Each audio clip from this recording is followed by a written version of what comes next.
Nobody wakes up one morning and suddenly finds themselves far from where they wanted to be. It usually happens little by little, and before you know it, what you thought was just a season has quietly become a way of life.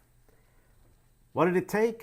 Well, it usually starts with one small decision, one compromise, one thing we choose to overlook. And that's why I love that verse that we make reference to. It's found in Song of Solomon, and it talks about catching those foxes, right? Catching those foxes the little foxes, actually, it says, catch for us the little foxes that spoil the vineyards. Yeah, the Bible has that verse in it. And if you notice, it's not talking about the big foxes. It's talking about the little ones. The ones that don't seem to be a big deal. The ones that we oftentimes convince ourselves that it's okay, that can wait. But listen, over time, those are the things that end up doing more damage than we ever imagined. And that makes me wonder. I wonder for how many of us we've been asking God to change something big in our life.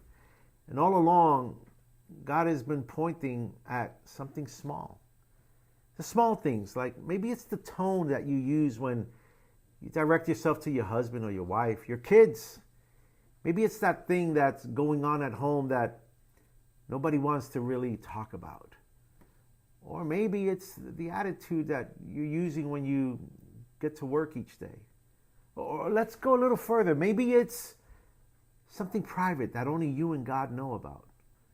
None of those things may seem all that serious, right? They may not seem, that critical until one day you realize that that's exactly what's been quietly affecting your marriage, affecting your family, your testimony, and even your walk with God. So let me encourage you this week.